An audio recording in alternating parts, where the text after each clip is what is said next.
Acts of the Apostles, continuing with Saul of Tarsus, part 5, Paul as a prisoner for Christ. Paul looked at the Sanhedrin, said, I have conducted myself with a perfectly clear conscience. And Ananias ordered his attendants to strike his mouth. Paul said, God will strike you, you whitewashed wall. You sit in judgment according to the law, yet in violation of the law, order me to be struck. Paul has been brought before the Sanhedrin, and Ananias is the high priest. He's also known for his reputation of violence.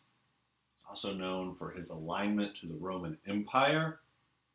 This is going to lead to personal trouble for Ananias in the Jewish revolt. The nationalist Jews then want to kill him because he's on the side of the empire. He flees from them, they burn his house down, and then while he's hiding in an aqueduct, they find him and murder him.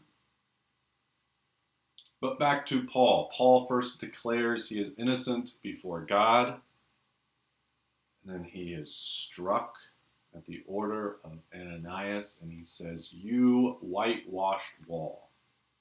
And what he means by this is, you hypocrite. You act and you try to present yourself as if you are clean and pure, and yet you are not. You're a hypocrite. You're just a facade.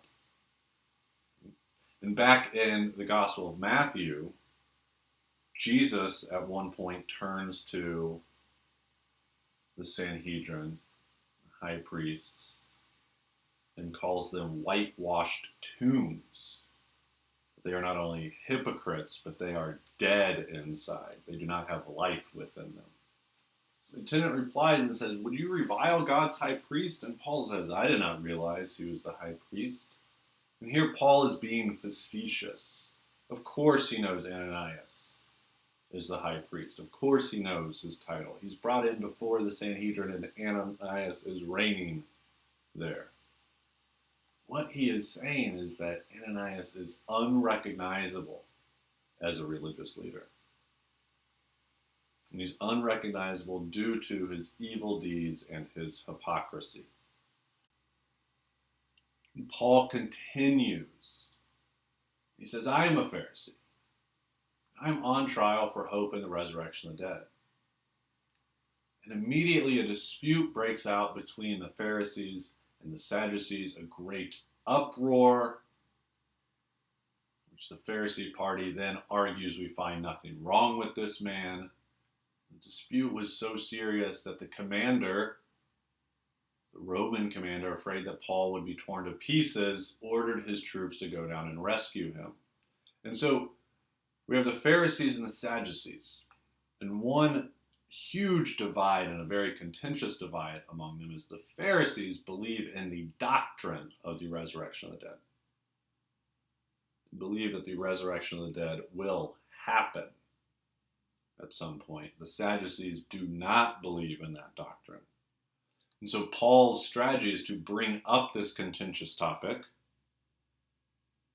This will get the Pharisees on his side, and it will get them fighting each other instead of unified, focused on trying and condemning Paul. And the strategy works. And then the following night, the Lord says, take courage.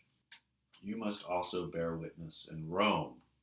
In Jerusalem, Paul is accosted, jailed, accused, persecuted. So why must he take courage to also bear witness in Rome? Because in Rome, Paul will be accosted, jailed, accused, and persecuted.